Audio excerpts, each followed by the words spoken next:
नमस्कार दोस्तों, मैं हूँ राज और आप देख रहे हो हाईवे 33। दोस्तों, कब इंसान गरीब से आगे की तरफ बढ़ लेगा, यानी अमीरी की तरफ बढ़ लेगा, और कब अमीरी से गरीबी की ओर अक्सर हो जाएगा, ये कोई जान नहीं सकता।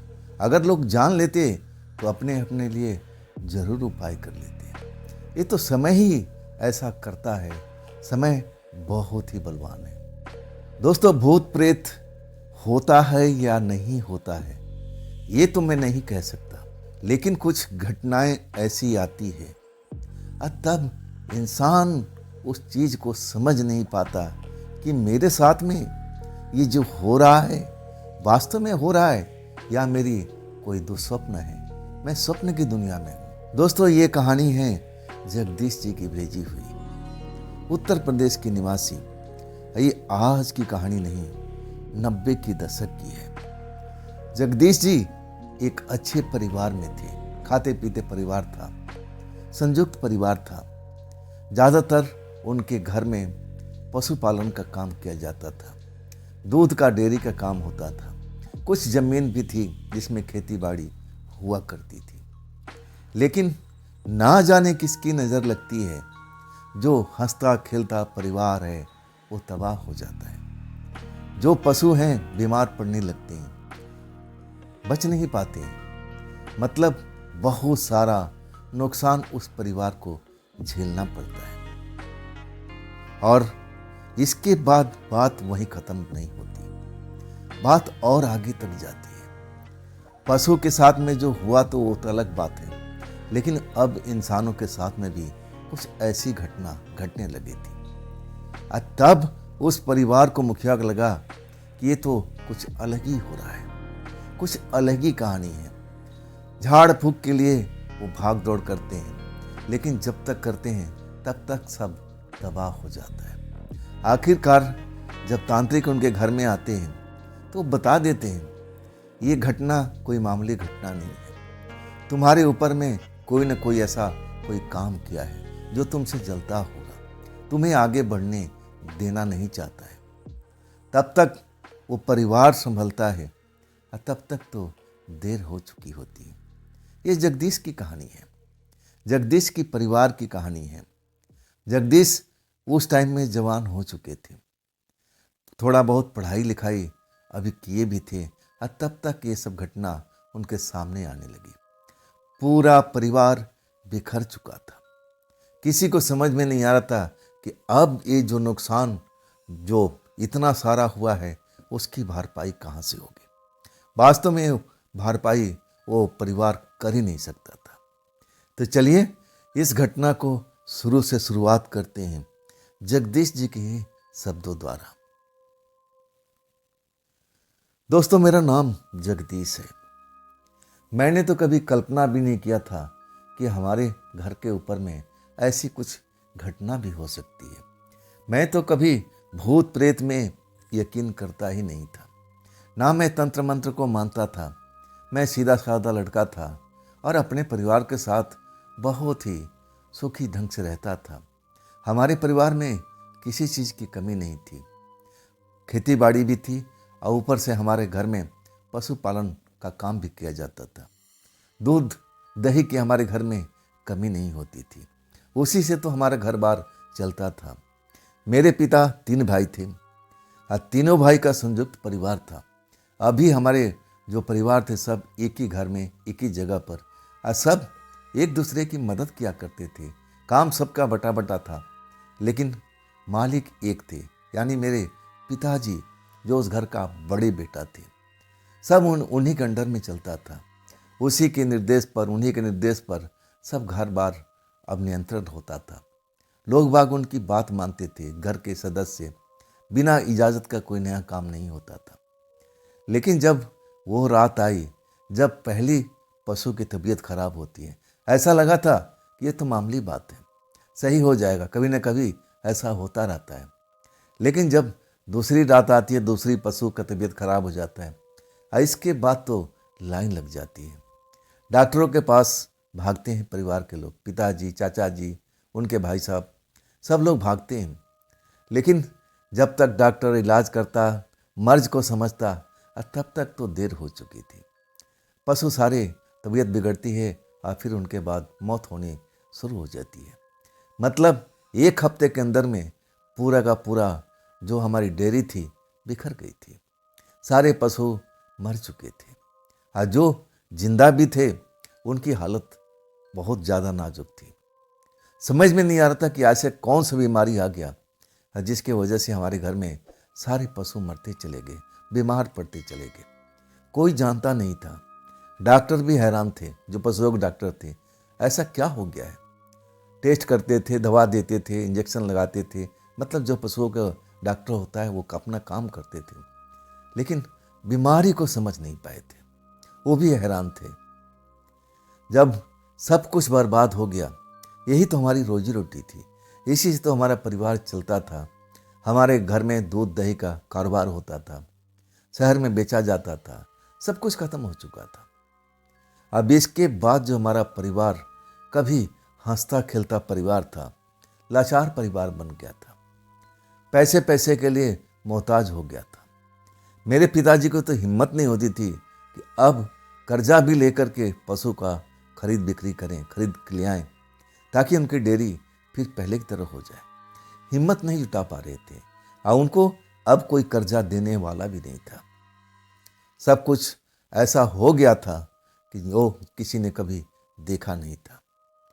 गरीब लाचार हमारा परिवार बन गया था।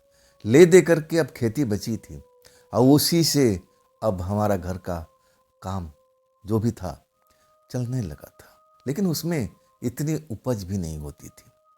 हमेशा तो कोई फसल तैयार नहीं होती थी। मतलब दुखों का पहाड़ हमारे परिवार के ऊपर में अब आ गया था।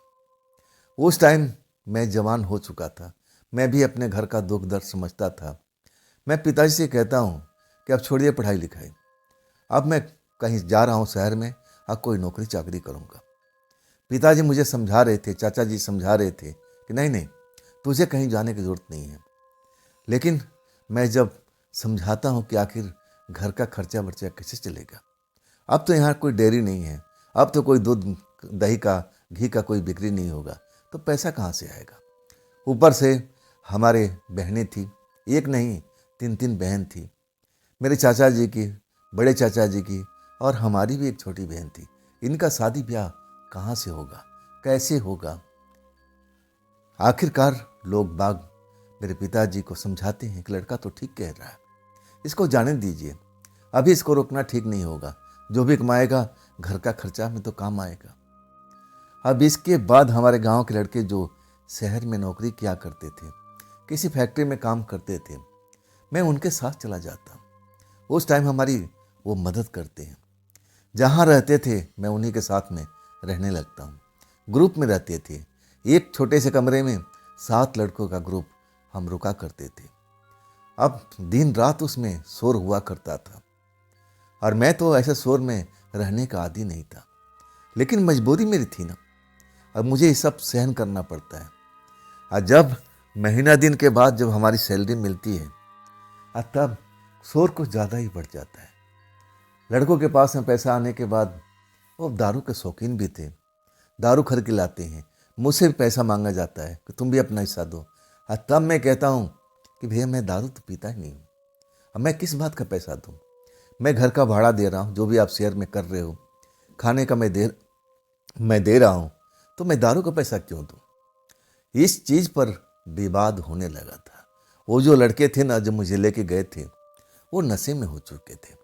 वो मेरी किसी बात का कहना नहीं मान रहे थे और उसी रात मुझे फरमान सुना दिए कि देखो, इस घर में तो रहना पड़ेगा, तो सब कुछ जैसा और लड़के कर रहे हैं तुम्हें भी करना पड़ेगा, नहीं तो तुम अपना रास्ता अब खुद ही देख लो, इस घर में तुम्हारे लिए कोई जगह नहीं है।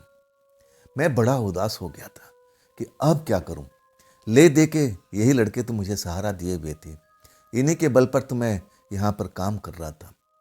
आखिरकार उस रात तो मैं पैसा दे दिया था, लेकिन मैं सोच लिया था कि ना, बस मैं कुछ दिन यहाँ पर रहूँगा और फिर अपने गांव की तरफ निकल लूँगा। मेरे मन में कुछ करने का जिज्ञासा थी। अब मैं यहाँ पर फैक्ट्री में एक मजदूर की तरह काम कर रहा था जो मुझे बिल्कुल भी पसंद नहीं थी। और ऊपर से इस घर में जो रहन सहन था ना, मुझे तो बिल्कुल नहीं भाता था। ये जो नशे का लत मेरे दोस्तों को लगी हुई थी, सबसे खराब बात थी। आखिरकार कुछ दिन तो मैं वहाँ पर निकाल देता हूँ। जब मुझे फिर से एडवांस मिल जाता है, पैसे मेरे पास में दिहाड़ी का आ जाता है, काम का आ जाता है, तब मैं अपने दोस्तों से कहता हूँ कि भैया मैं तो अपने जा रहूँगा, मैं आप लोग के साथ में रह नहीं पाऊँगा। वो लड़का मुझे समझाते हैं कि देखो उस रात हम लोग नशे में थे, हमें माफ़ कर दो, हम ऐसी गलती कभी नहीं करेंगे तुम्हारे साथ में। लेकिन मैं समझ गया था, जब ये दारू के नशे में होंगे, मेरे पास में पैसा होगा तो ज़रूर मांगेंगे, और ऐसा मैं करना नहीं चाहता था। ये जो नौकरी थी लेबर वाली, मुझे पसंद भी नहीं थी। तब मैं निकल पड़ता हूँ अपने गांव की तरफ में, ट्रेन पकड़ता हूँ। जब मैं अपने स्टेशन पर उतरता हूँ ना, तब रात हो चुकी थी। आसमान में बारिश होने की संभावना बहुत ही दिखाई दे रही थी। दूर जो आसमान था उसमें चमक भी मुझे बिजली की नज़र आ रही थी।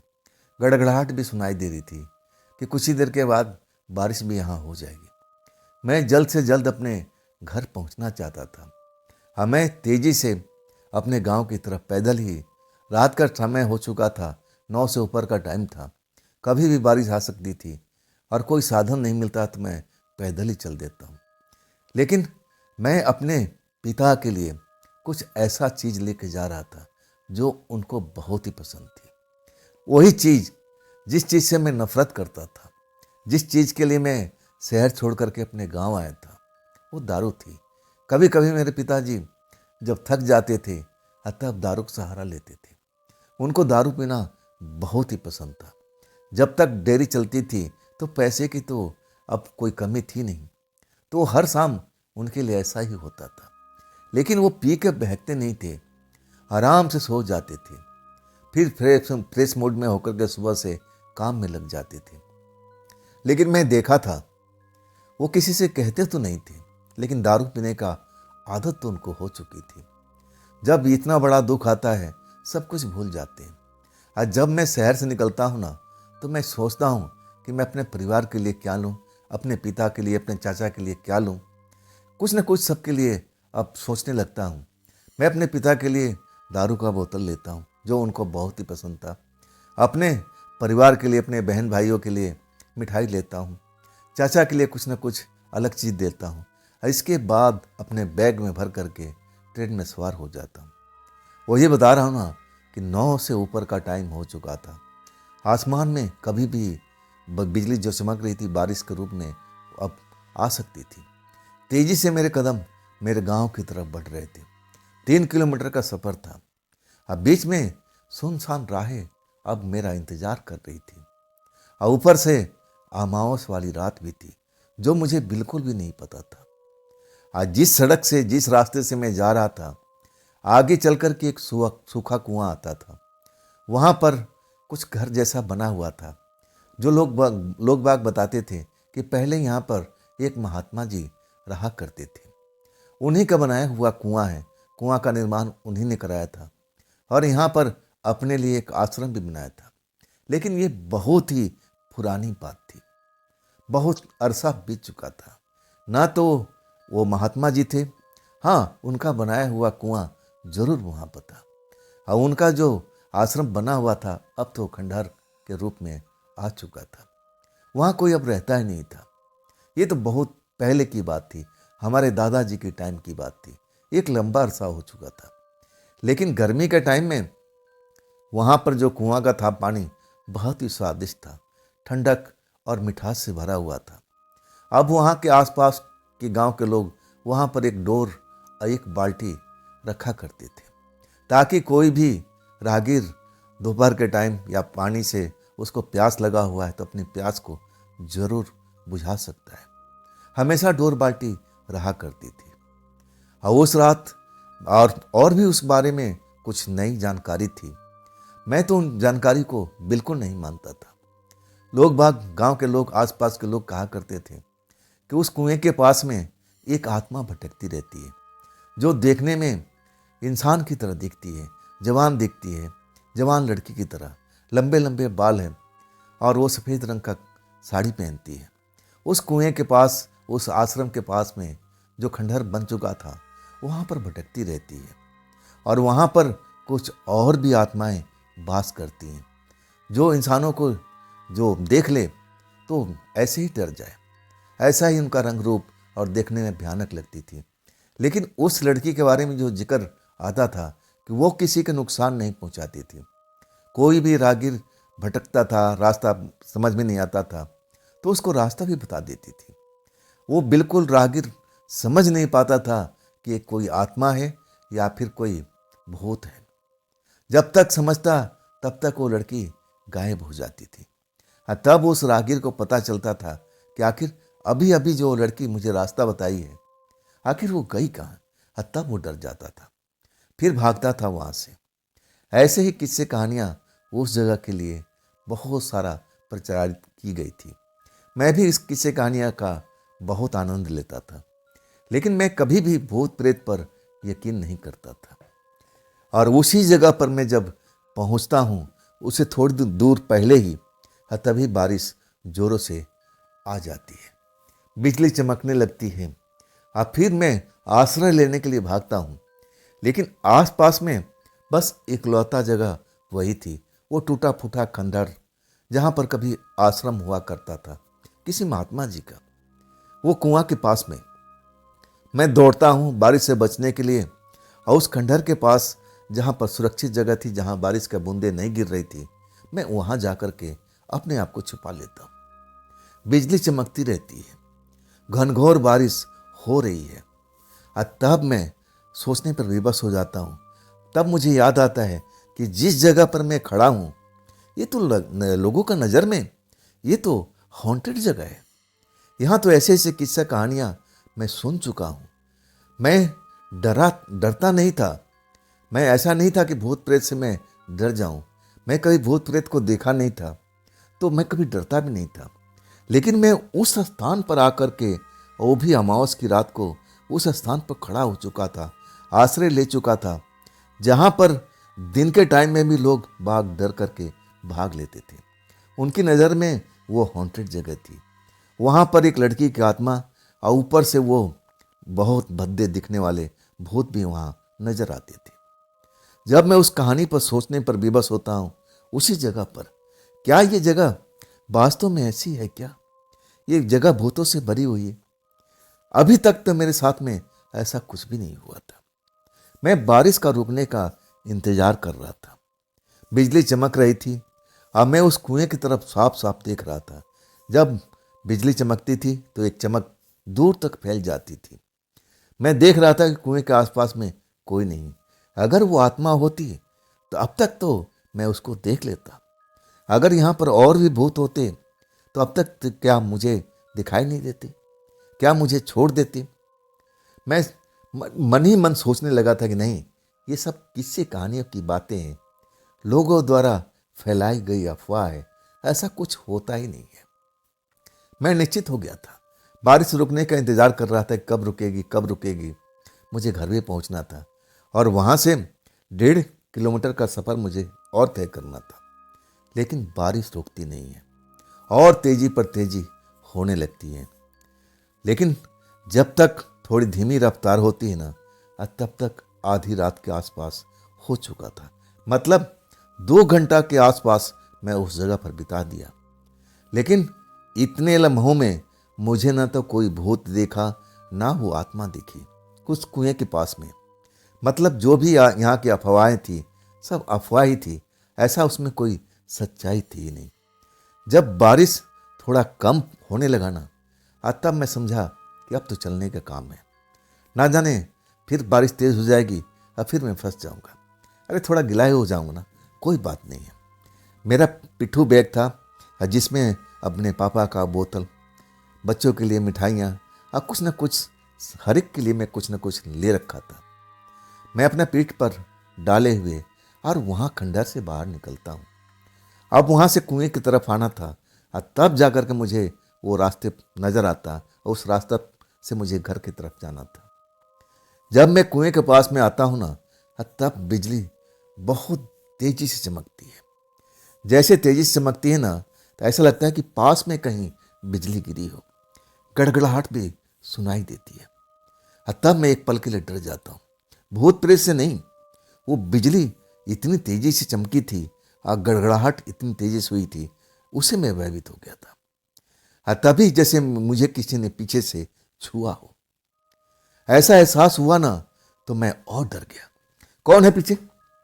जब मैं पलट कर देखता हूं ना, तो जैसा मैंने किस्से कहानियां में सुना था, लोगों के द्वारा बताया गया था, वैसी ही एक लड़की मुझे दिखाई देती है, लेकिन सफेद कपड़ों में नहीं, रंगीन कपड़ा पहन रखी है, खुले हुए बाल हैं। बारिश का असर उस पर भी हो रहा है, उसके बाल पर गीले अब बूंद में दिखाई दे रहा। मैं डर जाता हूँ। वो सब कहानी मुझे लगने लगता है कि क्या वही है ये? क्या उसी आत्मा के बारे में सोच रहा था? वही आत्मा है क्या?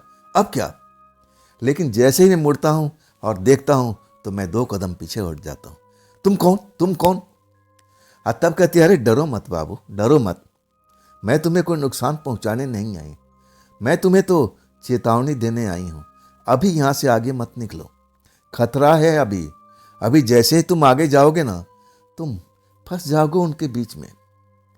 वो लड़की मुझे चेतावनी दे रही थी कि इस जगह से तुम आगे मत बढ़ो, नहीं तो खतरा मुंह बाहे खड़ा हुआ है। तुम बचोगे नहीं, फिर तुम फंस जाओगे। सन से मेरा मन हो जाता है, पूरा शरीर कांप जाता है। ये कौन है? कहीं वही तो नहीं है जिसके बारे में बहुत सारी मैं चर्चा सुना था, लेकिन लोग बाग कहते थे कि वो सफेद कपड़ों में नजर आती है, लेकिन यहां तो रंगीन कपड़े पहन रखी थी। मैं डर तो गया था। उसको अचानक मैं पीछे देखता हूं तो मैं डर गया था। वहां पर मेरी जगह कोई भी ऐसा इंसान होता तो वो भी डर जाता है। अचानक सुनसान जगह पर, जहां पर मेरे अलावा कोई नहीं है, और वहां पर एक खूबसूरत लड़की आकर के और खड़ी हो जाए और कहने लगी, अभी आगे मत जाना, नहीं तो वो भूत प्रेत खड़े हुए हैं तुम्हें पकड़ने के लिए। यहां पर तुम सुरक्षित हो, अभी एक कदम भी आगे बढ़ाया ना तो तुम खतरे में फंस जाओगे। वो लड़की मुझे चेतावनी दे रही थी। मैं डर चुका था। आप कौन? आप कौन? आप कौन है? लड़की मुस्कुराती है, कहती है कि मैं भी तुम्हारी तरह हूँ, इंसान हूँ, मैं भी तुम्हारी तरह हूँ। मैं भी आगे जाना चाहती हूँ, लेकिन वो भूत प्रेत वहाँ खड़े हुए हैं। जैसे मैं आगे जाऊँगा मुझे पकड़ लेंगे। अब तुम भी मत जाओ, तुम भी मत जाओ, नहीं तो तुम जिंदा घर लौटोगे नहीं। सच कहूँ ना, मैं बहुत डर चुका था। इतनी दहशत से भर चुका था कि मैं आपको बता ही नहीं सकता। पूरा शरीर कांपने लगता है। मैं उस लड़की के बात पर बिल्कुल यकीन नहीं कर रहा था। मेरी नज़र में तो वही एक भूत थी, वही एक आत्मा थी, और तो भूत मुझे वहाँ कोई नज़र नहीं आए। तब मैं कहता हूँ, आप एक आत्मा हो ना, आप इंसान नहीं हो ना, आप एक आत्मा हो ना। तब वो मुस्कुराती है, अरे तुम मुझे पहचान गए? भला कैसे? मैं तो इंसानी रूप में हूँ। आज की रात तो मैं इंसानी रूप में घूमती रहती हूँ। तुमने मुझे कैसे पहचान लिया? मुझ में ऐसा क्या देख लिया? तुम छू के देखो, मेरी बाहों को पकड़ो। क्या मैं लग रही हूँ कोई आत्मा हूँ? मैं कोई आत्मा हूँ? मेरी हिम्मत नहीं थी कि मैं उसके हाथ को पकड़ूं, उसके नब्ज को टटोल लूं। इतना मेरे में कहाँ हिम्मत थी उस टाइम में। इतना घबराहट थी, इतना डरा हुआ था। लेकिन लड़की कह रही थी कि मैं हूँ आत्मा, लेकिन आज की रात मैं पूरी आज़ादी से रहती हूँ, एक इंसानी रूप में रहती हूँ। मुझे ये वरदान मिला हुआ है। अब ना जाने क्या क्या बोल रही थी, लेकिन उस टाइम मेरा दिमाग तो कोई काम ही नहीं दे रहा था। मुझे लग रहा था कि आज तो मैं फंस गया, आज तो मैं फंस गया। मैं घबराया हुआ था। लड़की ना जाने क्या क्या बोल रही थी। उसकी आवाज़ मुझे दूर से जैसे आती हुई सुनाई दे रही थी, वो भी भारी भारी। उसका मुंह तो तेजी से चल रहा था, न जाने क्या क्या मुझे बता रही थी, लेकिन मैं उसकी बात को समझ ही नहीं पा रहा था। जैसे उसकी आवाज़ गहरे कुएं से आ रही हो, रुक रुक करके, वो भी भारी भारी। वो आवाज़ में सुन करके और डर जाता हूँ। मैं वहाँ से भागने लगता हूँ कि यही तो भूत है, यही तो मैं सुना हूँ, यही तो आत्मा है, और मैं यहाँ पर इसके साथ क्यों खड़ा हूँ? ये मुझे क्यों नहीं जाने देती आगे? जरूर ये मेरे साथ में कुछ गलत करना चाहती है। मैं बहुत ही खौफ में भर जाता हूँ और भागने लगता हूँ। तभी लड़की मुझे चेतावनी देती है, बिल्कुल आगे मत जाना, बिल्कुल आगे मत जाना, नहीं तो वो सब तुम्हें छोड़ेंगे नहीं, छोड़ेंगे नहीं। मैं रुक जाता हूँ। क्या मतलब, क्या मतलब, क्या है आगे? लेकिन मैं जिधर देखता हूँ आगे अंधेरा ही अंधेरा है।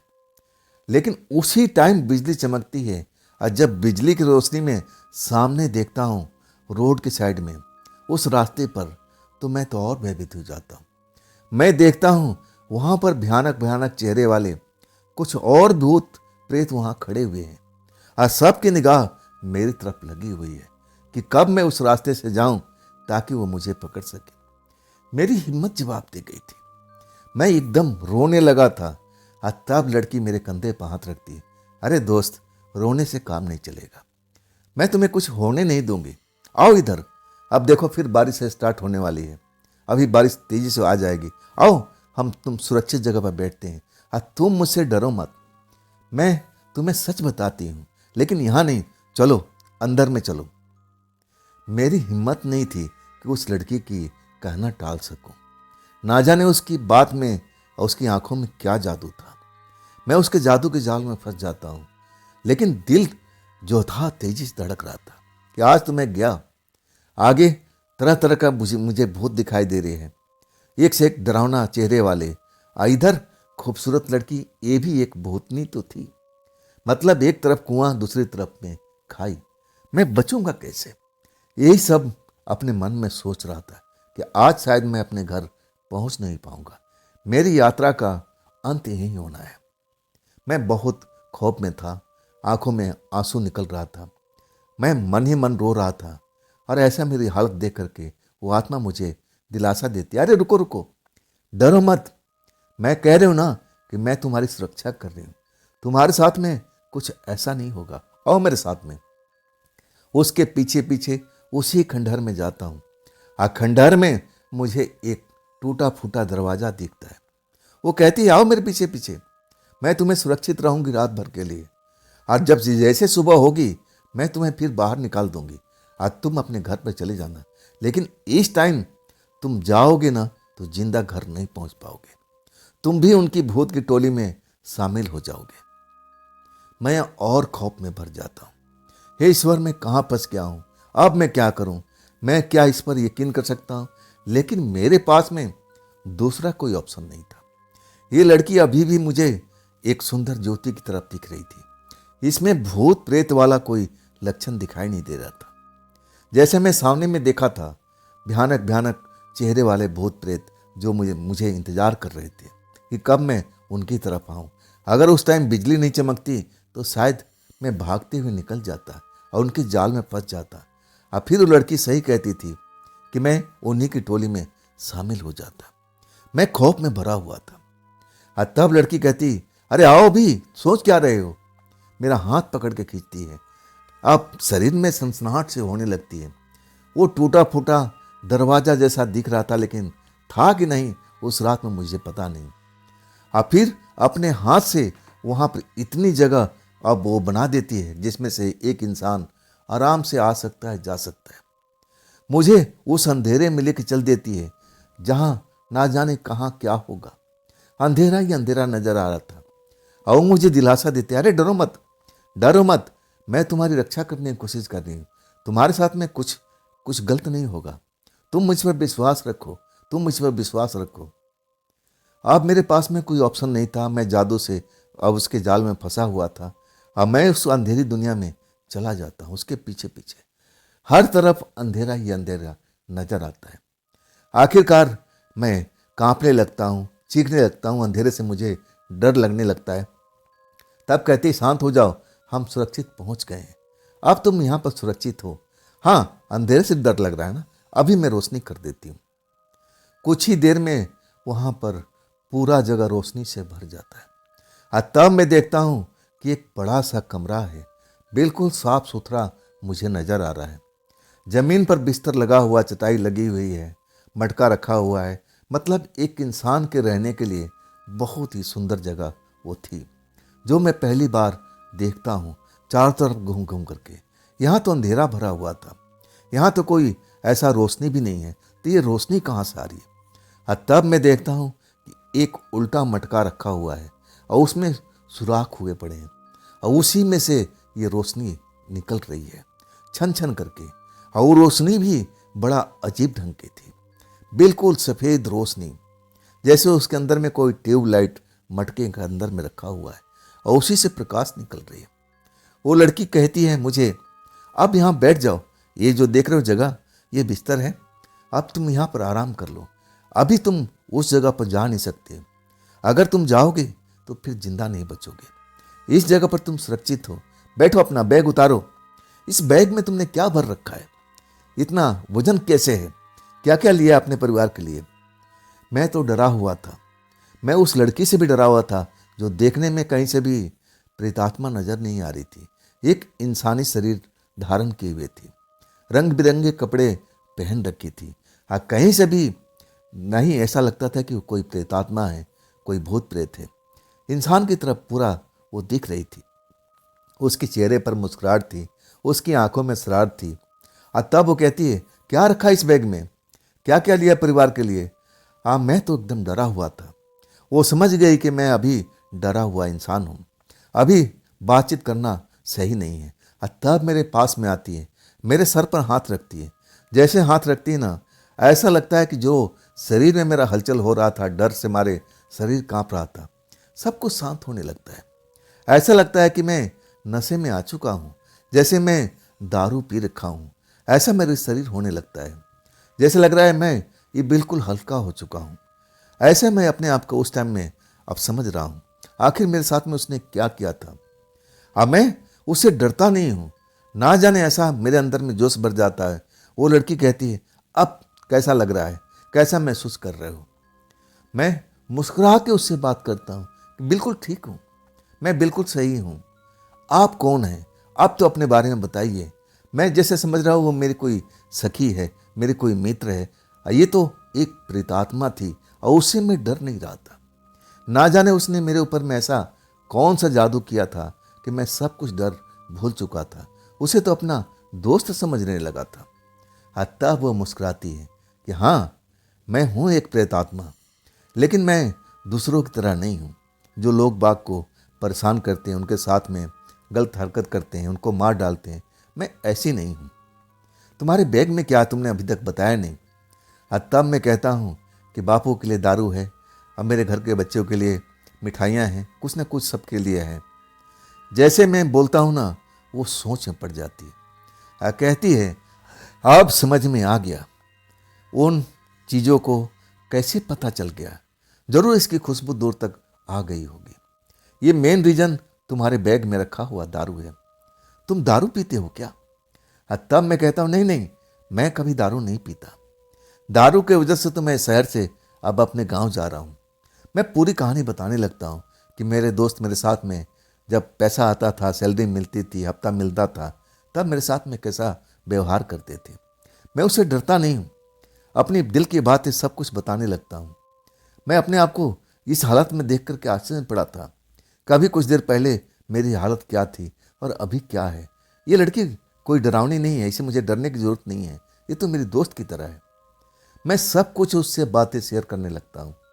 फिर कहती है, फिर तो क्या ये दारू अपने पिताजी के लिए आए थे। तब मैं कहता हूँ, तब वो कहती है, यही तो खतरा तुमने मोल लिया। दारू लेकर के रात को तुम्हें सफ़र नहीं करना चाहिए, वो भी अमावस की रात को। वो तो संजोग मनाओ कि मैं उस जगह पर आ गई थी, नहीं तो तुम उनका शिकार बन गए होते। आप जो कहती है ना, तो वास्तव में सोचने पर विवश हो जाता हूँ कि क्या मतलब, दारू से उनसे क्या मतलब है। वह प्रेतात्मा लड़की कहती है, मुझे ऐसा लगता है कि तुम्हारे बैग में जो दारू पड़ा था ना, इसी से वो बुरी आत्माएं आकर्षित हो गई थी। तूने बहुत बड़ा खतरा मोल लिया था। मैं उसकी बात को सुनता हूँ, लेकिन कुछ जवाब नहीं दे पाता हूँ। मुझे इस बारे में कुछ आइडिया भी नहीं था। तब वो मुझसे पूछने लगती है कि आखिर तुम अब गांव में आकर के करोगे क्या। तुम तो शहर में जाकर नौकरी करते थे ना, तो अपने परिवार का भरण पोषण कैसे करोगे। तुम तो बताए ना कि तुम्हारे साथ में ऐसे ऐसे घटनाएं घट गई, तो अब कैसे तुम यहाँ क्या करने का सोचा है।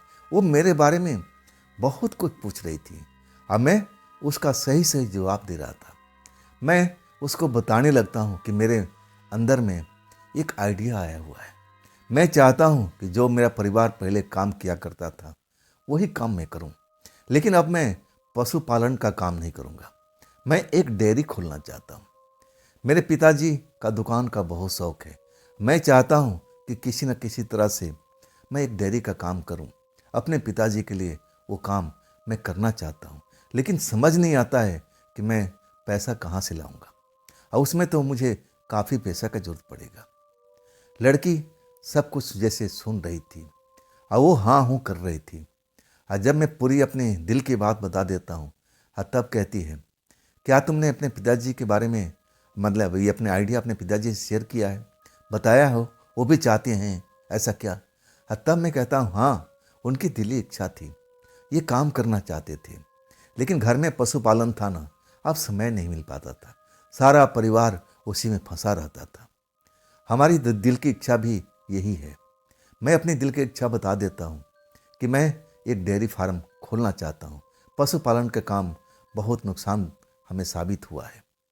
और इसके बाद मैं चुप रह जाता हूँ। वो भी सोचने लगती है और तब कहती है, फिर और क्या क्या सोचिए अपने बारे में, आगे पढ़ाई भी करनी है कि इसी काम में लगना है? और तब मैं कहता हूँ कि अब एक बार पढ़ाई छूट गई, अब मेरा पढ़ने का इरादा नहीं। मैं भी अपने पिता के साथ काम करना चाहता हूँ। जैसा मेरा सुखी परिवार था उसी तरह से फिर मैं चाहता हूँ कि मेरा परिवार में किसी चीज़ का अभाव ना हो, कोई कमी ना हो, मेरी तीनों बहनें की शादी धूमधाम से हो, ये मेरी दिली इच्छा है। लेकिन ये सब कैसे होगा, यही तो मैं समझ नहीं पा रहा हूँ। हमें तो अब कोई रिश्तेदार कर्जा देने के लिए भी राजी नहीं हो रहा है। अब ये सब बोलते बोलते मैं अब अपनी आंखों से आंसू बहने लगता है। और तब मुझे शांत कराती है, अरे रे रे, ऐसा मत करो, रो मत रो मत, मैं कुछ सोचती हूँ तुम्हारे बारे में, लेकिन पहले तुम एक बात बताओ। मैं उसकी तरफ देखने लगता हूँ। क्या कभी किसी से तुमने प्यार किया है, किसी से दोस्ती किया है? मैं कहता हूँ हाँ, एक लड़के से दोस्ती किया था ना, उसी के बहकावे में तो मैं शहर गया था। और तब लड़की खिलखिला के हंसती है और कहती, नहीं नहीं, लड़के की बात नहीं, किसी लड़की से तुम्हारी दोस्ती हुई है, किसी को तुम चाहते हो, किसी से प्रेम करते हो, मैं ये पूछना चाहती हूँ। और तब मैं कहता हूँ ना ना, ऐसा तो कभी ऐसा कोई बात ही नहीं हुई है, अभी तक हमें किसी लड़की से दोस्ती नहीं हुई है, और हम लोग ऐसा बिल्कुल करना भी नहीं चाहते हैं। मैं अपने दिल की बात बताता हूँ कि नहीं, मेरे पिताजी बहुत सख्त मिजाज के हैं, अगर वो जान लेंगे तो मेरे लिए तो बड़ा दिक्कत परेशानी हो जाएगी। मैं कह के चुप हो जाता हूँ। लड़की खिलखिला के हंसती है और कहती है, क्या दोस्ती करने से, प्यार करने से तुम्हारे पिताजी नाराज हो जाएंगे? और तब मैं कहता हूँ हाँ, ऐसा ही हमारे घर में चलन है। एक बार हमारे घर में शादी होती है, प्यार बार नहीं होता है। लड़की खिलखिला के और हंस पड़ती है, मतलब अभी भी तुम्हारे जो पिताजी हैं पुराने ख्यालातों पे चल रहे हैं। एक चीज़ तुम्हें अब बताना होगा, मैं तुम्हें कैसी लगती हूँ? मैं उसकी तरफ देखता हूँ और कहता हूँ बहुत अच्छी लगती हो। तब कहती है, मुझसे दोस्ती करोगे? मैं बोल नहीं पाता।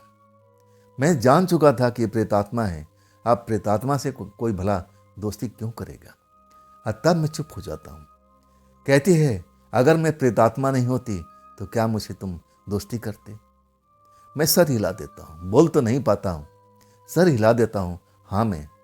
और तब वो लड़की मुस्कुरा देती है और कहती है कि ठीक है, मैं तुमसे अगर दोस्ती करूं तो मैं इसी रूप में रहूंगा, तो तुम्हें मंजूर है?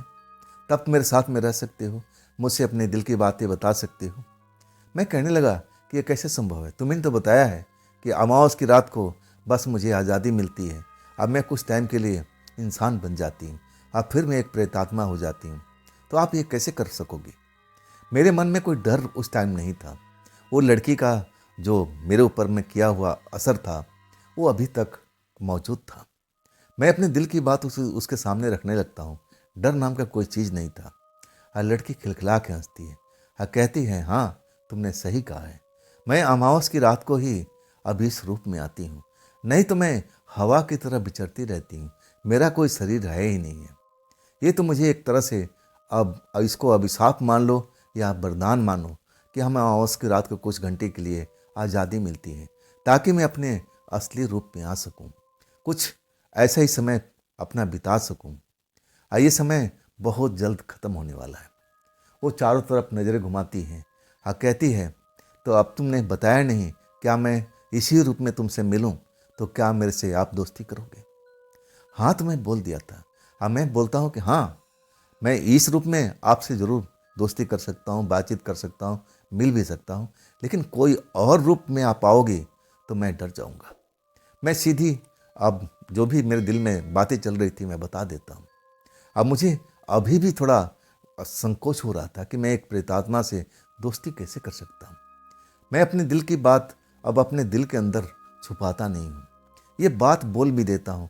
ये कैसे संभव होगा कि एक पुरुष जो इंसान है और एक आत्मा जो लड़की है आपस में कैसे दोस्ती कर सकते हैं? लड़की खिलखिला के हंसती है। दोस्ती का मतलब ये नहीं होता है कि तुम और हम शादी ब्याह कर ले, शारीरिक संबंध में ना आए। एक आत्माओं का मिलन होता है। दोस्ती ऐसे ही होती है। मैं ये नहीं चाहती हूँ कि तुम मेरे साथ में रात बिताओ, फिजिकल हो जाओ, मैं भी नहीं चाहूँगी। बस मेरा कोई दोस्त नहीं है ना, मैं ऐसे ही भटकती रहती हूँ। मैं सोचती हूँ कभी मेरा कोई दोस्त होता तो मैं आपसे उनसे बात कर सकती, अपने दिल की बात शेयर कर सकती। मैं ऐसा सोचती रहती थी।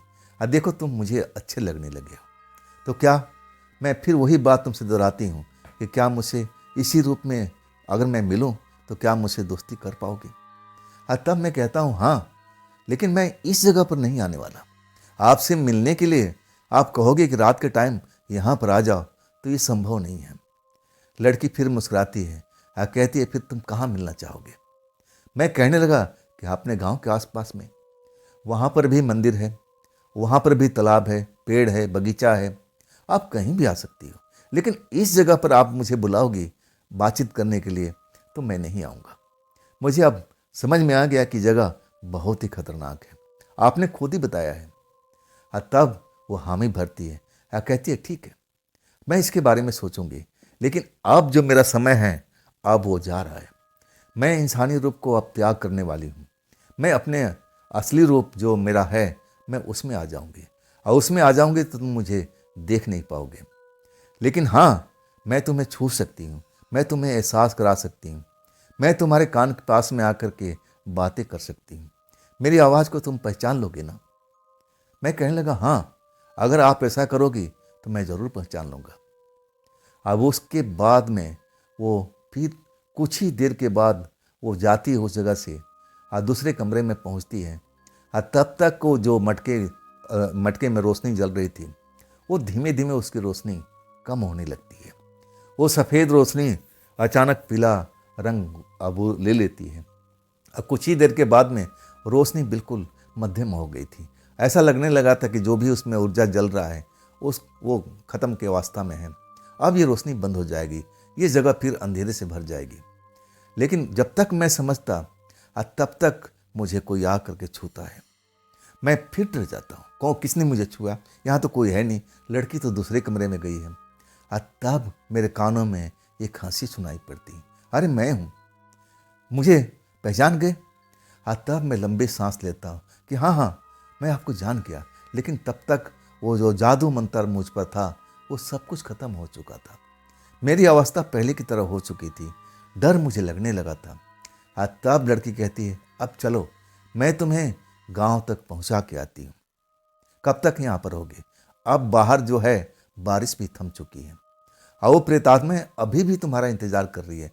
लेकिन अब डरने की जरूरत नहीं है, मैं तुम्हारे साथ में हूं ना, वो तुम्हारे कुछ भी नहीं बिगाड़ पाएंगे। अब चलो भी। जिस तरह से मैं आया था और उसी तरह से प्रेतात्मा मुझे निकालती है, लेकिन वो मुझे दिखाई नहीं देती है। वो मेरा हाथ जरूर पकड़े हुए है, लेकिन मैं उसको देख नहीं पा रहा हूँ। और फिर हम उस कुआं के पास जाते हैं और फिर हम रोड की तरफ निकल जाते हैं जिधर मेरा गांव था। मैं अभी भी देख कर हैरान था कि वहाँ पर उतनी सारी प्रेतात्मा तो नहीं थी, लेकिन अभी भी कुछ जैसे मुझे दिखाई दे रही थी। और तब मैं डर जाता हूँ, रुक जाता हूँ। प्रेतात्मा मुझे दिखाई तो नहीं दे रही थी, लेकिन उसका आवाज़ मुझे सुनाई पड़ रहा था, अरे डरो मत, मैं हूं ना तुम्हारे साथ में, कुछ नहीं होगा, कुछ नहीं होगा। मैं जब हूं तुमसे कह रही हूं, मैं तुम्हारी रक्षा कवच बनी हुई ना, ये तुम्हें छू भी नहीं पाएंगे। अब चलो भी। तब मैं अपना कदम आगे बढ़ाने लगता हूँ और वो मुझे बात करते हुए कब तक गांव पहुंचा देती है मुझे आभास भी नहीं होता है। जब हम गांव के पास में पोखर के पास पहुंच जाते हैं और तब वो रुक जाती है, कहती है हाँ ये जगह पर मैं कई बार घूम चुकी हूँ, ये जगह मुझे पसंद भी आता है, तो क्या हम यहाँ पर मिला करेंगे? तुम बताओ अपना इरादा, क्या तुम मुझसे अभी भी मिलना चाहोगे? मैं कहने लगा कि हाँ, मैं तुम्हें पहचान चुका हूँ, मैं जान चुका हूँ कि तुम उन लोगों की तरह नहीं हो जो लोगों को खून पीते हैं, लोगों को तकलीफ देते हैं। तुम में उनमें जमीन आसमान का फर्क है। जब मैं बोलता हूँ तो एक हंसी सुनाई पड़ती है, लेकिन वो हंसी में जो था ना वो खनक नहीं था जो पहले वो हंसा करती है। पक्का बोलो, तुम आओगे ना यहाँ पर, रात को मुझसे मिलने आओगी ना? और तब मैं कहता हूँ हाँ, कितने बजे आना होगा? वो कुछ देर के लिए खामोश होती है, कोई आवाज़ सुनाई नहीं पड़ता। और तब कहती है मैं तुम्हें खुद बता दूंगी, जब तुम सो जाओगे ना तो मैं तुम्हारे पास में आऊँगी और तुम्हारे कान में बोल दूंगी, और तब हम दोनों अब इस जगह पर आ करके बातचीत किया करेंगे, ठीक है ना? तब मैं कहता हूँ हाँ ठीक है। और तब लड़की कहती है तुम जाओ अपने घर पर, अब तुम्हारे पीछे कोई भूत नहीं लगा हुआ है, मैं हूँ, मैं तुम्हारे पीछे पीछे चल रही हूँ, अब अपने घर पहुँच जाओ। घर तक तो मैं पहुँच जाता हूँ, बारिश भी जो बंद हुई पड़ी थी अब फिर अचानक शुरू हो जाती है, बिजली कड़कने लगती है। मैं भीगते हुए घर पहुँच जाता हूँ। घर पहुँच करके मुझे लंबी लंबी सांस लेना पड़ता है। सब कुछ जो मैं भुगता था, सब कुछ मैं देखा था, सोचने पर विवश हो जाता हूँ कि आज भी प्रेतात्माएं होती है, भूत प्रेत होता है। मैंने तो आज तक ऐसा किताबों में नहीं पढ़ा था। हाँ, मैं अपने आंखों से जरूर देख लिया था, मुझे अब यकीन हो चुका था। मेरे माता पिता मुझे देख करके बड़ा खुश होते हैं और कहते हैं बेटा इतनी रात क्यों आए, ऐसा क्या हो गया था, स्टेशन पर रुक जाती, ये जो रास्ता है तुम्हें पता नहीं है कुएं के पास में आत्माएं भटकती रहती हैं। और तब मैं मुस्कुराते हुए कहता हूँ हाँ, मुझसे मिली भी थी आत्माएं, वही तो मुझे घर तक छोड़ के आई हैं। अब मैं ये मजाक में बात बोला था, लेकिन मेरे परिवार के लोग मेरा चेहरा देख रहे थे। ऐसा लग रहा था कि वो आत्माएं मेरे अंदर तो नहीं बैठ गई है, ऐसे में बहकी बहकी बातें क्यों बोल रहा हूँ। और तब मैं हंस पड़ता हूँ, कहता हूँ कि ऐसे कोई आत्मा आत्मा नहीं होती, अगर होती तो मैं क्या सही सलामत घर तक पहुँच पाता? और तब जाके वो लोग इतना मान चुके थे कि मैं सही सलामत हूँ। रात के टाइम बीत जाता, सुबह मैं जो भी जिसको गिफ्ट देना होता था बैग खोल करके आज सब कुछ देता हूँ, लेकिन जब मिठाई निकालता हूँ ना तो मिठाई नाम का उसमें डब्बे में कोई चीज़ नहीं था।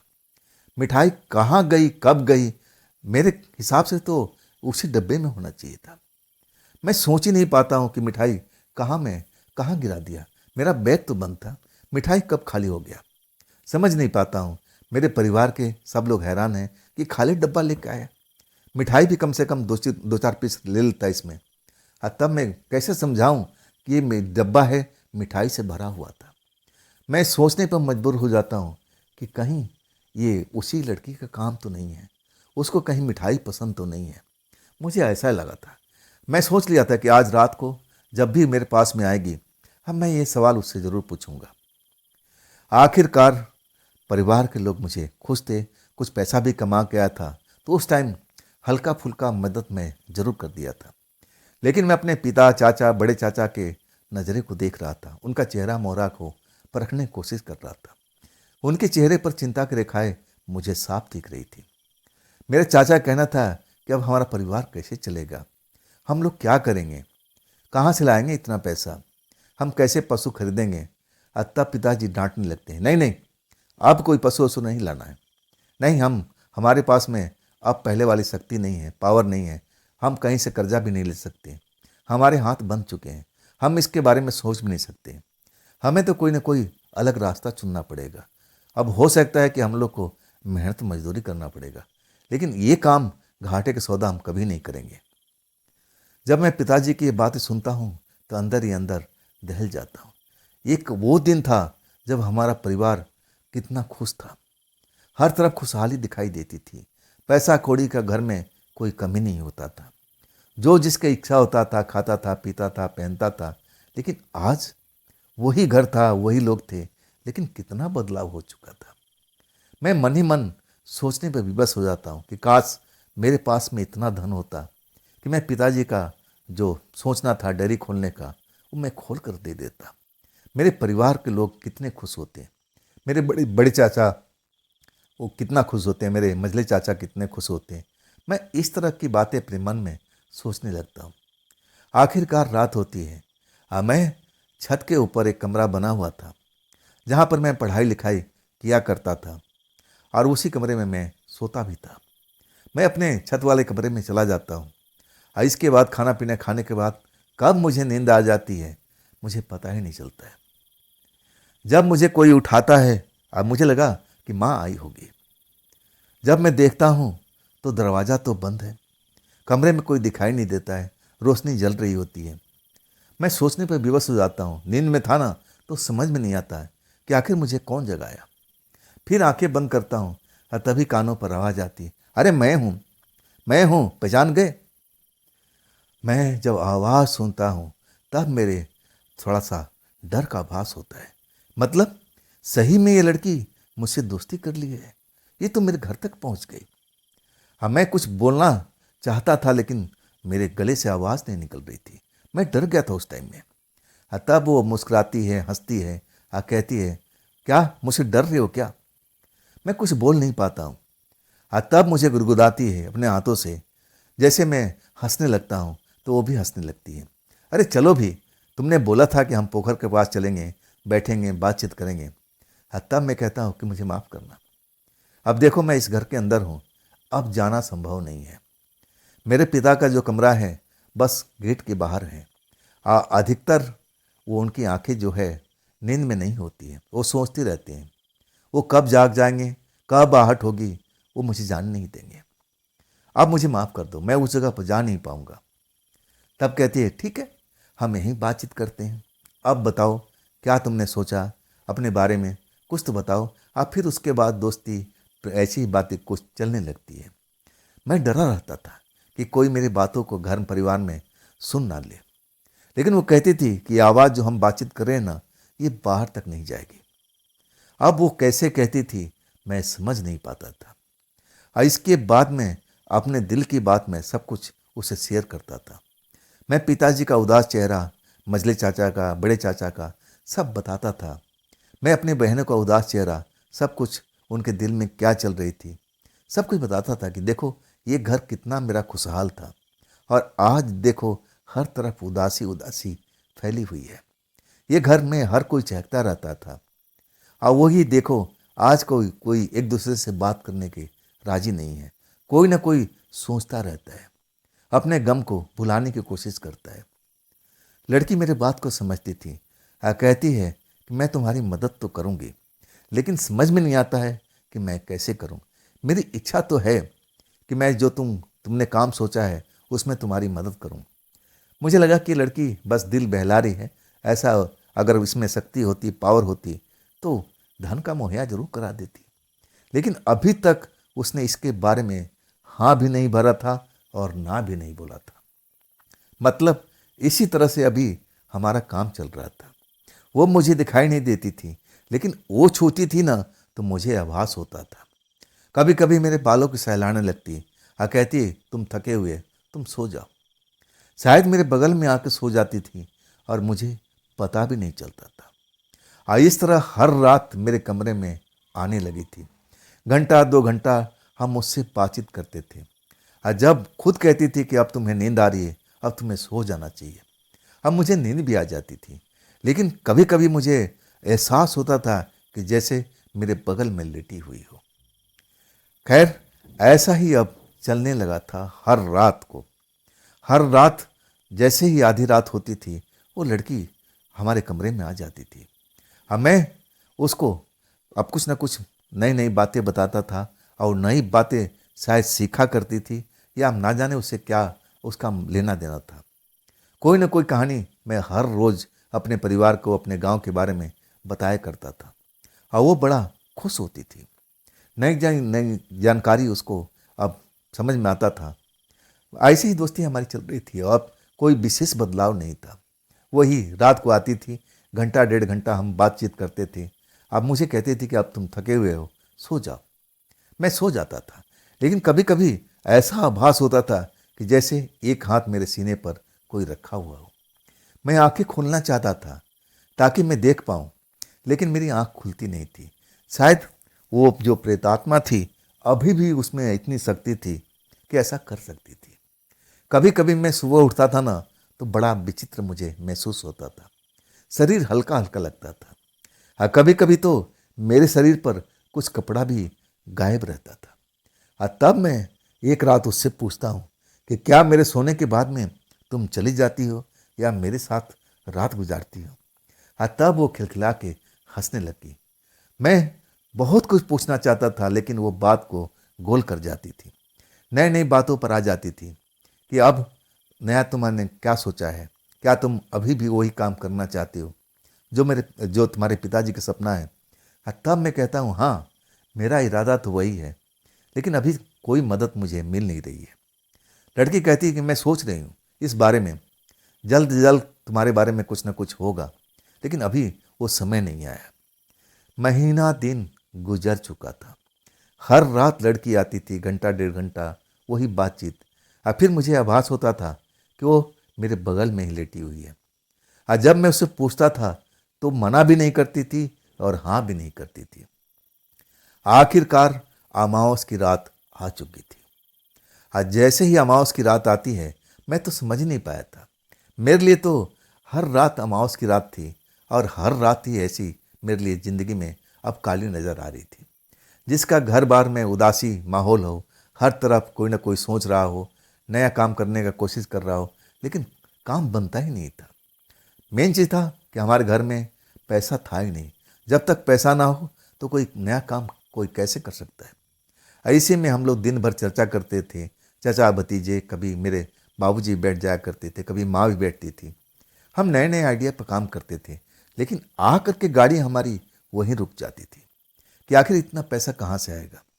मेरी माँ कहती थी कि तुम ऐसा करो, जो बेटियों के लिए हमने जेवर बनाया हुआ है उसको तुम गिरवी रख दो, बेच दो और अपने दिल की बात कर लो। तब पिताजी भड़क जाया करते थे कि नहीं नहीं, ऐसा कभी तुम दोबारा बोलना भी मत। जो शादियों के लिए, बेटियों के लिए गहना बना हुआ है, हम उसको कभी हाथ नहीं लगाएंगे, चाहे हमें भीख मांगना पड़ जाए, लेकिन ऐसा गलती कभी नहीं करेंगे। और कभी कभी ज़मीन पर चर्चा आती थी कि ज़मीन बेच दो, गिरवी रख दो। और तब पिताजी भड़क जाते थे कि नहीं, ये हमारी ज़मीन नहीं है, हमारी पुरखों की ज़मीन है, इसके बारे में कभी सोचना भी मत, ऐसी बात दोबारा मुंह पर लाना भी मत। इसके बाद सब लोग डर जाते थे। उस घर में मेरे पिताजी की बहू चला करती थी। आखिरकार वो घर का मुखिया थे। जो भी नया फैसला, जो भी नया काम करना, उन्हीं के इशारे पर होता था। और जब तक उनकी मर्जी ना हो, कोई चू भी नहीं कर सकता था। ऐसे ही थे मेरे पिताजी। अमावस की रात आ गई थी, मुझे तो पता भी नहीं था। मैं खाना पीना खा करके जो घर में रुकी सुखी बनी थी, अब मैं अपने कमरे में आ जाता हूँ, दरवाज़ा बंद कर लेता हूँ। अब मैं उस प्रेतात्मा के बारे में कुछ देर जरूर सोचता था कि आज फिर आएगी, आज मैं उससे ये सवाल पूछूंगा। मेरे मन में कई तरह के सवाल होते थे कि आखिर तुम कौन हो, और तुम इस रूप में कैसे आ गई। मैं कई बार उससे पूछने की कोशिश करता था, लेकिन वो बातें को गोल कर जाती थी। कहती थी कि मुझे कुछ नहीं पता, मैं कौन हूँ, कहाँ से आई हूँ। जब मैंने अपने आप को होश में पाया तो मैं उसी जगह पर थी, उसी कुएं के पास में थी। मुझे कुछ जानकारी नहीं है, और ये जो शक्ति मेरे पास में है, मुझे खुद आवाज़ नहीं है। जब अमावस की रात आती है ना, तो मैं अपने आप को एक लड़की के रूप में पाती हूँ। लोग बाग मुझे देख भी लेते हैं, और कई बार राहगीर उस रास्ते से जाते हैं, मुझे देख लेते हैं और डर कर भाग लेते हैं। तब मुझे समझ में आया था कि लोग बाग जो बताते थे ना, वो सही बात है। इस लड़की को जब असली रूप में देखते थे उसको, तो नजर आती थी, और तब लोग बाग आप समझ लेते थे। मैं उनसे पूछा करता था कि तुम सफ़ेद कपड़ा पहनती हो, और तब कहने लगी नहीं, मैं कभी सफ़ेद कपड़ा पसंद ही नहीं करती, मैं तो रंग बिरंगा कपड़ा हमेशा पहनना पसंद करती हूँ। और तब मुझे कुछ समझ में नहीं आता था कि आखिर वो सफ़ेद कपड़ा वाली औरत कोई और थी या यही थी। मैं कई बार उससे जिक्र किया था, लेकिन किसी और के बारे में वहाँ कुछ बताती नहीं थी। उसका कहना था कि हाँ, आत्माएं तो बहुत हैं, लेकिन जिस तरह से तुम बताते हो ना, उस तरह का कोई आत्मा नहीं है वहाँ पर। मेरे अलावा। वहाँ पर भयानक आत्माएं जरूर वास करती हैं। वो लोगों को तकलीफ देती हैं, कई बार उनको शरीर में प्रवेश कर जाती हैं, दुख तकलीफ देती हैं, कई बार मार भी देती हैं। लेकिन जैसी मैंने सुना था कि कोई सफ़ेद कपड़े वाली कुएं के पास में आत्मा दिखती है, ऐसा कोई नहीं था। मतलब यही लड़की थी। लोग बाग के नज़र में कपड़ा उसका सफ़ेद नज़र आता था, लेकिन यह रंग बिरंगे कपड़ा पहनना पसंद करती थी। अमावस की रात की वो बात, जब मैं सो जाता हूँ ना, मैं थका होता दिन भर का, कब आंख लग जाती है मुझे होश नहीं रहता। जब वो मेरे कान में आके बोलती है ना, तो मैं आंखें खोल देता हूँ। और जैसे ही आंखें खोलता हूँ, मुझे लगा कि वही होगी ना दिखाई देने वाली आत्मा। लेकिन जब देखता हूँ ना, तो देखता ही रह जाता हूँ। बिल्कुल जैसे मैंने पहली बार उसको देखा था, वैसे ही कपड़े में, वैसे ही खूबसूरत, खुले हुए बाल, बड़ी बड़ी आंखें, चमकती हुई आंखें मुझे दिखाई देती है। मैं उसका रंग रूप देख करके हैरान हो जाता हूँ। आज तो कुछ ज़्यादा ही खूबसूरत नजर आ रही थी और चेहरा उसका चमचमा रहा था। मैं देख करके एक बार हैरत से थोड़ा पीछे भी हट जाता हूँ। तुम आज इस रूप में? तब कहती, हाँ, आज अमावस की रात है ना, कुछ घंटा मैं ऐसे ही रहती हूँ।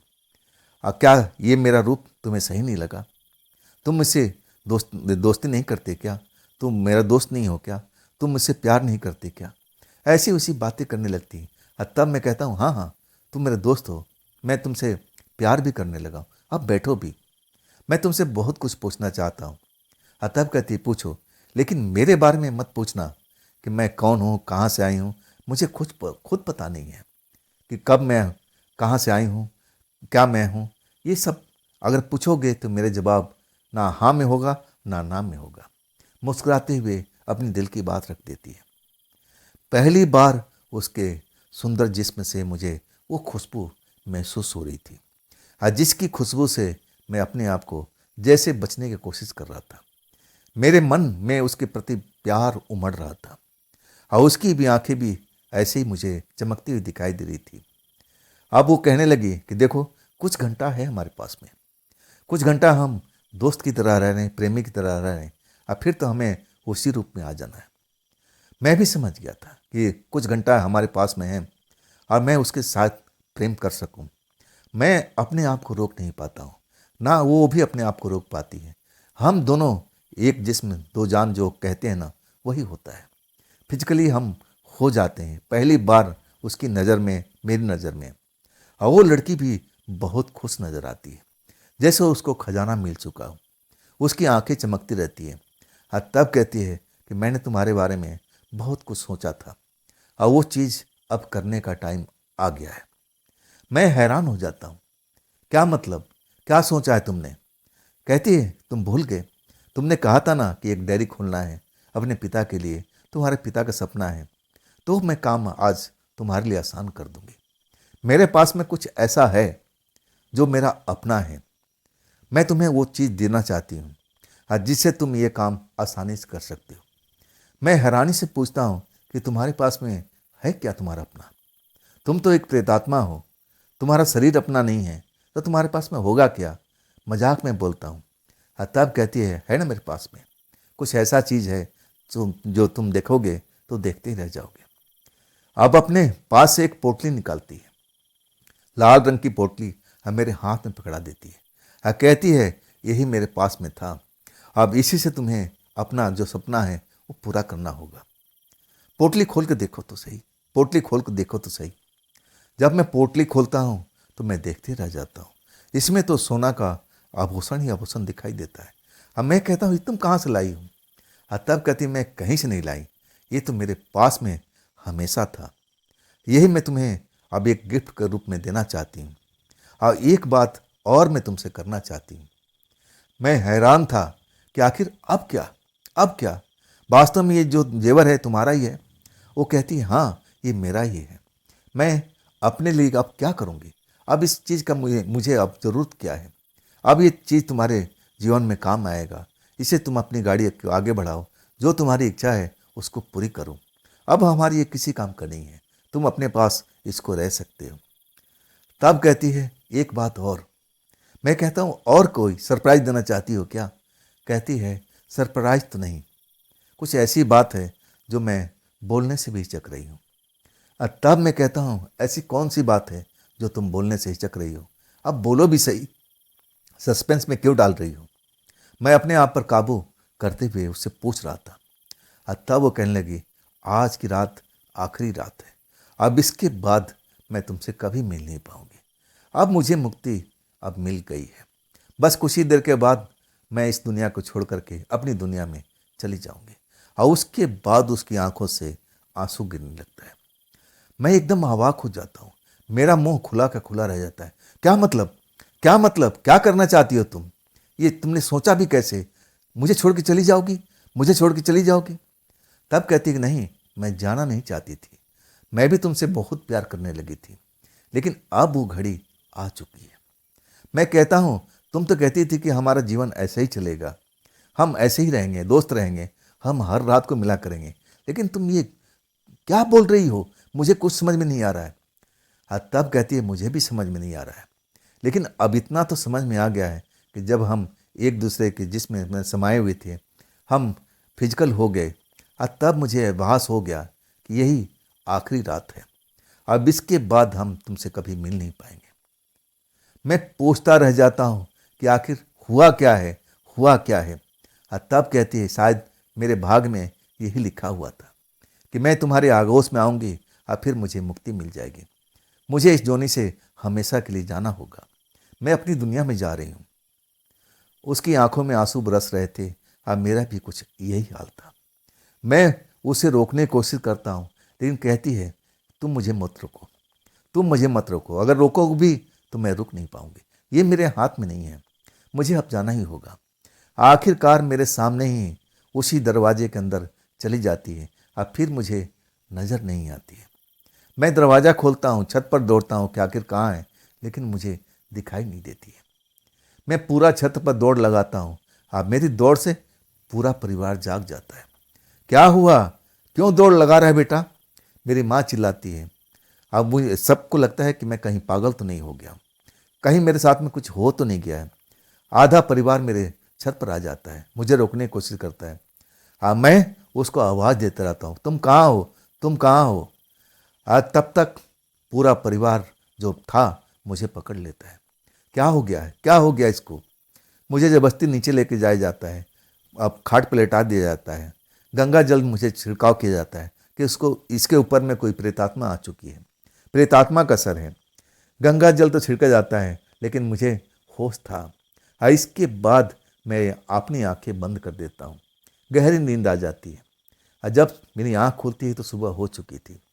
घर बार के जो लोग थे अभी भी मुझे छोड़ के नहीं गए हुए थे, मेरी चारपाई के आसपास में बैठे हुए थे। जैसे ही जागता हूँ तब मेरी बापू की नज़र पड़ती है। कैसा है बेटा, सही है ना? क्या हुआ तेरे साथ में? मैं बोलने को तो बहुत कुछ बोल सकता था, लेकिन बोल नहीं पाया। तब मैं वहाँ से उठता हूँ। तब मेरे पिता कहते, कहाँ जा रहा है? मैं कहता हूँ, पिताजी बस 2 मिनट दीजिए, मैं अपने कमरे से आ रहा हूँ। जाता हूँ और तब भी मेरे पीछे पीछे मेरी माँ दौड़ती आती है। कहाँ जा रहा है, कुछ बोलता क्यों नहीं है? मैं जाता हूँ, जो पोटली थी लाल रंग की वो उठाता हूँ। मेरी माँ चौंक जाती, इसमें क्या है, इसमें क्या है? लगता है इसी में वो आत्मा थी, इसी में आत्मा थी। तब तक मैं नीचे पहुँच जाता हूँ, अपने पिताजी के हाथ में वो पोटली दे देता हूँ। कहता हूँ कि आपको सपना था ना डेयरी खोलने का, तो उसका इंतजाम हो चुका है। पिताजी की आंखें मेरी तरफ घूर रही है। क्या मतलब, क्या है इस पोटली में? मैं कहता हूँ, खोल के तो देखिए। पिताजी अनमने भाव से पोटली खोलते हैं और जैसे ही पोटली खुलती है वही सब जेवर सोने का दिखाई देता है। ये कहाँ से लाया, कहाँ से लाया? चोरी किया है? मैं कहता हूँ, कोई चोरी वोरी नहीं। और इसके बाद में वो सातमा लड़की की कहानी बता देता हूँ। मैं कोई रहस्य छिपाता नहीं, कोई बात छिपाता नहीं। सब मेरी बात सुन करके हैरान हो जाते हैं। मेरे पिताजी मेरी तरफ देखते हैं, क्या ये सच है? 1 महीने से वो लड़की तुमसे मिलती थी। मैं कहने लगा, उसी लड़की ने तो मेरी जान बचाई थी, आज उसकी मुक्ति मिल गई है। और तब मैं उसको रोकना चाहता था और वो मैं आवाज़ दे रहा था, तब तक आप लोग जाग चुके थे। बस इतनी सी कहानी है। इसके बाद वो प्रेतात्मा मुक्ति मिल चुकी है। मैं सब कुछ बताता हूँ, किसी को विश्वास नहीं होता मेरी कहानी पर, लेकिन जब वो जेवर देखते हैं तब वो कहानी को मानने पर राजी हो जाते हैं। लेकिन मुझे चेतावनी दिया जाता है, देखो ये बात घर से बाहर बिल्कुल नहीं जाना चाहिए। समझ गए तुम? तब मैं कहता हूँ हाँ, मैं भी यही बात आपसे कहने वाला था। ये बात हमारे परिवार के अंदर में रहना चाहिए, ये बात जग जाहिर नहीं होना चाहिए। लेकिन जाते जाते वो प्रेतात्मा ने आपके लिए ये गिफ्ट दे के गया है। उसने कही थी कि इस काम को आप जल्द से जल्द कर लो। उसकी भी यही इच्छा है, तो आप इसकी इच्छा को पूरी कीजिए। पिताजी को पहली बार मैं रोते हुए देखा था, उनकी आंखों से आंसू निकलते हुए देखा था। और उनकी आंसू जैसे निकलती है, घर बार के सारे लोग ऐसे ही करते हैं। मेरे पास में शब्द नहीं था, मेरे पास में वो शब्द नहीं है कि मैं उस चीज़ को, उस बात को मैं आगे रख पाऊँ। ऐसा ही मेरे को होने लगता है, मेरे आंखों से खुद आंसू निकलने लगता है। इसके बाद मेरे पिताजी मुझे बुलाते हैं, कहते हैं तूने इतनी राज अपने दिल में छिपा कर रखा, कम से कम मुझे तो बता देता कि ऐसी ऐसी घटना मेरे साथ में घट रही है, एक प्रेतात्मा हमारे घर में मेहमान बनी हुई है। तूने क्यों नहीं बताया? हम ऐसा कुछ उपाय करते कि वो इस घर को छोड़ के जाती नहीं। तब मैं कहने लगा कि जो होना होता है वो बोल के नहीं होता पिताजी। ना तो उसको पता था, ना मुझे पता था। वो तो उसी क्षण उसको पता लगा जब वो सब गतिविधि हमारे उसके बीच में हुई थी। अब इसके बाद पिताजी वही काम करते हैं जो उनका सपना था। एक डेयरी जो बनाना चाहते थे, आखिरकार वो सपना पूरा हो जाता है। अब फिर उसी जेवर से सब कुछ हो जाता है जो प्रेतात्मा ने दिया था। पहले की तरह हमारा परिवार जो खुशहाल था वैसे ही हो जाता है। लेकिन आज भी मेरे पिताजी जब मेरे चाचा या मझले चाचा या बड़े चाचा कहते हैं कि हमें गाय भैंस पाल लेना चाहिए, कब तक हम बाहर से दूध खरीद करके डेयरी चलाएंगे, तब मेरे पिताजी भड़क जाते हैं। आज के बाद पशु खरीदने का नाम भी मत लेना, चाहे हमें कम आमदनी हो, लेकिन ये हम काम नहीं करेंगे दोबारा से। और उसके बाद में हमारे घर में कभी भी पशु रखा नहीं जाता है। तो दोस्तों, ये थी आज की कहानी जगदीश जी की भेजी हुई। ये कहानी आपको कैसी लगी कमेंट में ज़रूर बताइएगा। हाँ दोस्तों, अगर आपके पास में भी ऐसा कोई कहानी है, कोई घटना है, कोई अपनी आप बीती है, तो ज़रूर मुझे शेयर कीजिएगा। ये भी चैनल आप ही का है, तो इसको भी अपना प्यार दीजिए, लाइक कीजिए, सब्सक्राइब कीजिए, अपने दोस्तों को शेयर कीजिए और हाई वाले बटन को ज़रूर दबाइएगा। और दोस्तों, फिर मिलते हैं ना कल की रात इसी चैनल पर, इसी टाइम पर, एक नई घटना, एक नई कहानी के साथ में। आप लोग अपना ख्याल रखिएगा। नमस्कार।